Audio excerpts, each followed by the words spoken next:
Hello friends, in this video I am going to discuss French Revolution as I already discussed Industrial Revolution and American Revolution. In this video we will discuss French Revolution. So it began on 14 July 1789 and last for 1799. So let's discuss by the very beginning what French Revolution is. So it's a revolution that results in sudden overthrow of an established government or system by force or by bloodshed that took place in France, known as French Revolution. So French Revolution, it was a mass uprising of people of France against the dictatorial and anti-people policies of the monarchy. So it started in 1789 and with an incident known as storming Bastille. Okay, we'll now discuss it in detail. So today we have often taken the idea of liberty, freedom and equality for granted, but they have a history in French Revolution. They how these ideas liberty, freedom and equality they led to French Revolution. So it led to end of monarchy in France, end of society based on privileges, and gave way to new system of governance. So it declared the idea that all individuals has right and could claim equality. So we'll discuss the causes, events and consequences of French Revolution. But let's begin by causes of French Revolution. Why the French Revolution take place? So there are many causes. Let's discuss one by one. The first category was political causes. So there was anarchy at that time, and in 1774 the king of France was Louis the 16th of Bourbon family. So he was 20 years old when he married the Austrian princess known as Marie Antoinette, and who always interfere with administration. She become another cause of revolution as well, because she was an Austrian princess and she was not French. So people of that era, the French people, look at her with different eye. So they did not consider her to be worthy of their queen because she was not French.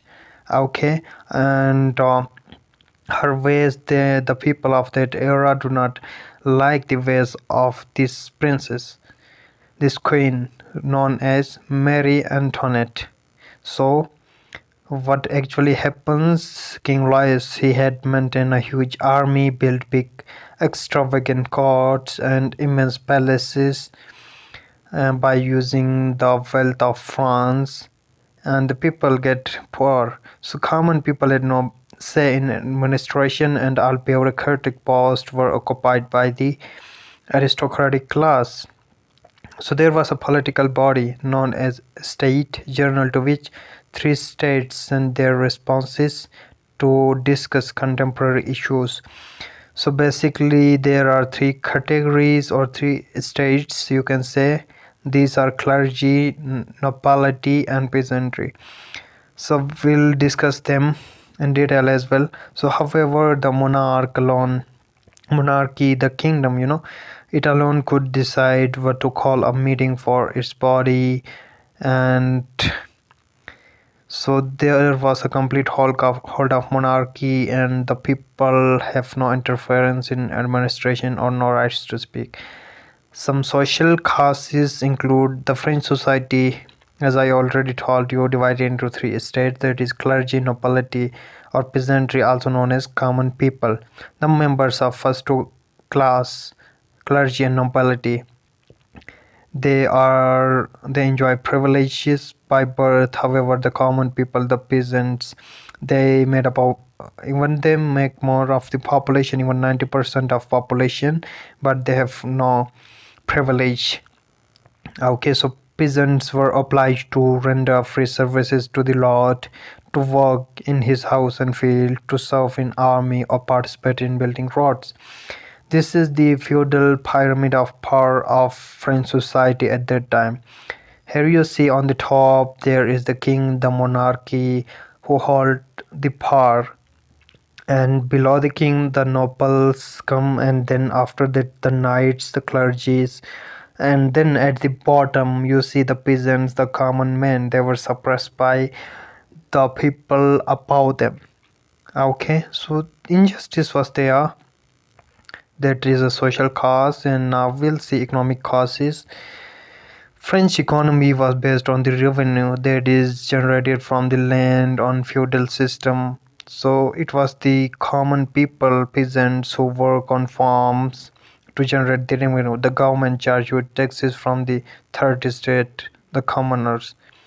So these include a direct tax known as tally and many other indirect taxes as well. So first two states were exempted from paying tax. They do not have to pay tax, but the lower commoners, peasants, they have to pay tax, and the charge to extract the share of taxes known as taxes from peasantries. So here in this picture you see the commoners, the peasants, they are basics when they hold they are the revenue generator of other a whole kingdom.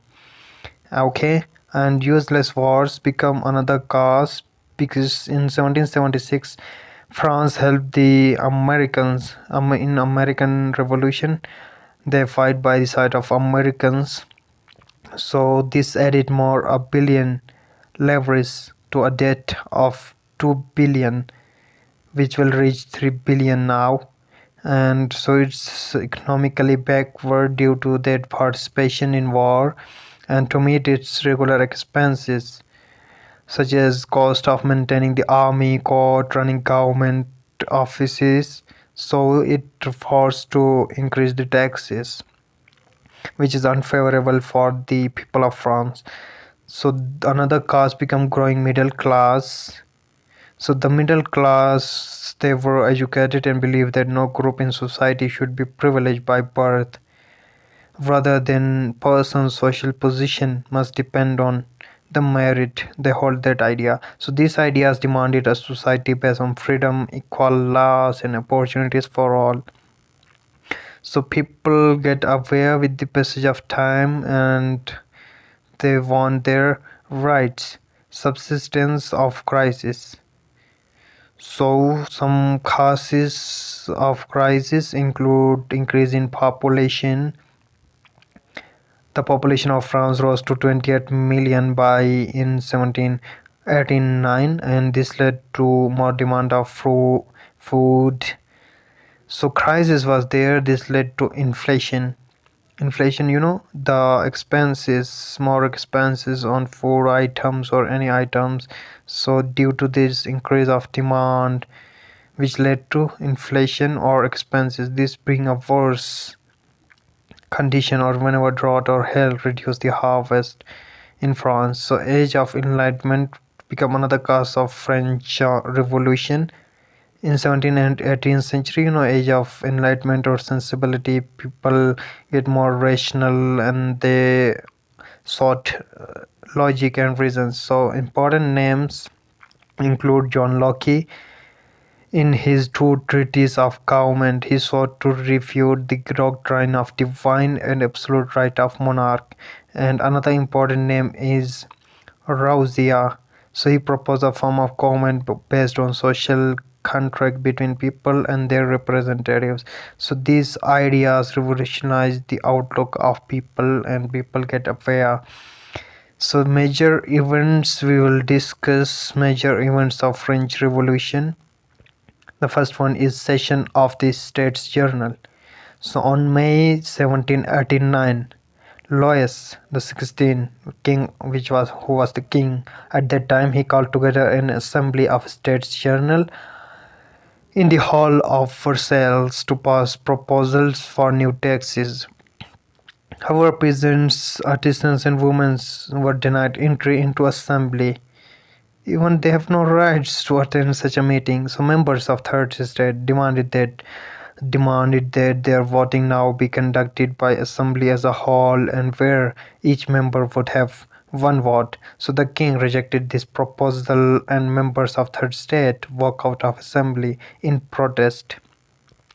So the revolution began. You see the steps for revolution. So formation of National Assembly on 20 June 1789, led by Mirabeau and Abbe Sieyès. So they declared themselves National Assembly, and they swore not to disperse until they had drafted a constitution. So they demand a constitution, a new constitution, and the purpose of which to limit the powers of monarch or the kingdom, and give powers and rights to people, the commoners. Then outbreak of revolution. So what actually happens? The National Assembly was busy at Versailles, and rest of France was suffering from inflation and riots due to shortage of bread. And there was a famine, a kind of famine at that time, France, and 700 people, they stormed the fortress prisons, the Bastille, where they hoped to find hot-hit ammunition. And then, meanwhile, in the countryside too, there were riots and attacks on nobles forced to flee the country, and this incident marked the beginning of French Revolution. Now we'll see constitutional monarchy. So in 1789, National Assembly completed the draft of constitution which was demanded before. So on 4th August 1789, the assembly passed a decree abolishing the feudal system of obligations, taxes, privileges. So as a result, the government acquired assets worth as at least 2 billion livres, and a new constitution was formed. So powers were now separated and assigned to three different institutions, and that is the legislature, executive, and judiciary.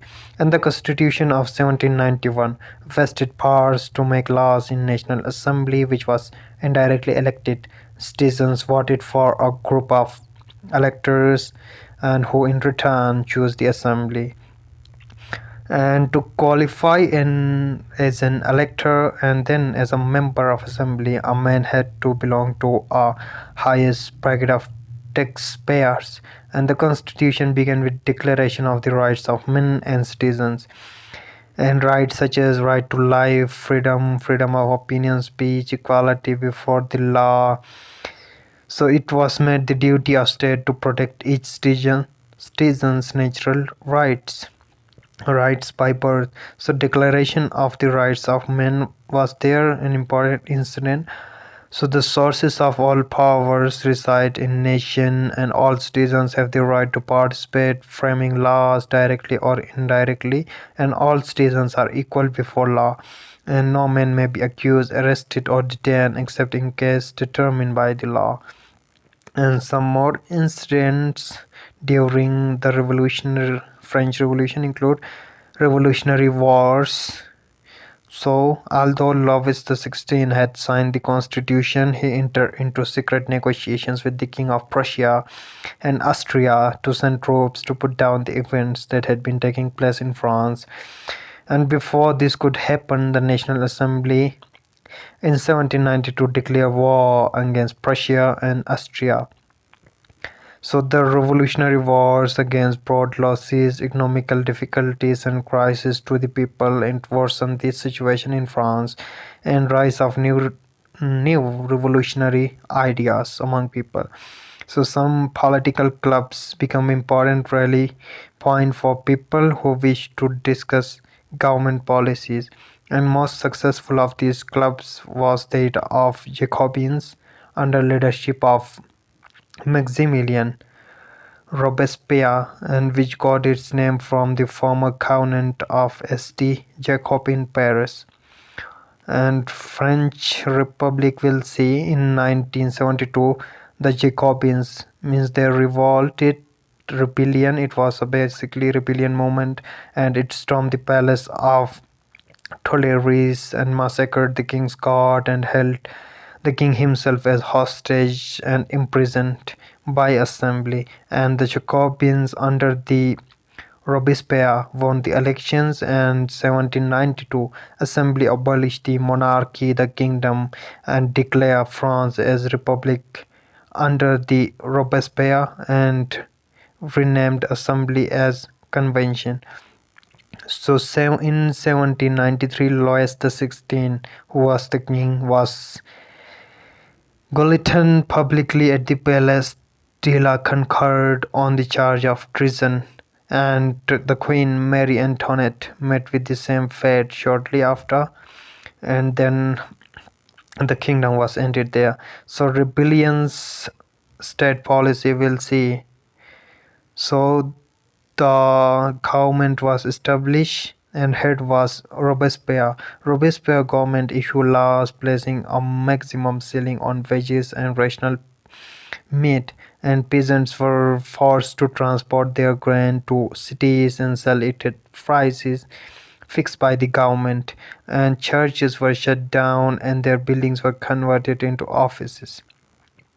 So this is also known as Reign of Terror under the reign of Robespierre. Okay, and Robespierre pursued his policy so relentlessly that even his supporters began to demand moderation. So he was a tyrant.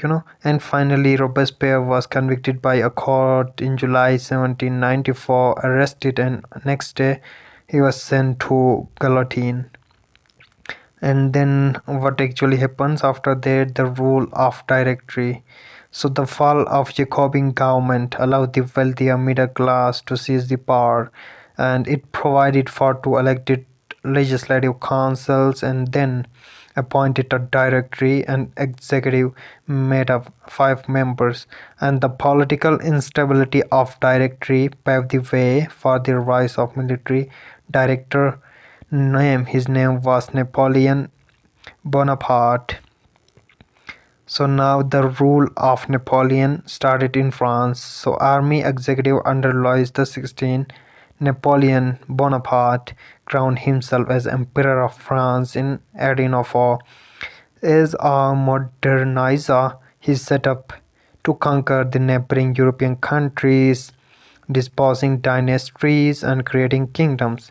And initially, many saw Napoleon as liberator and who would bring freedom to people.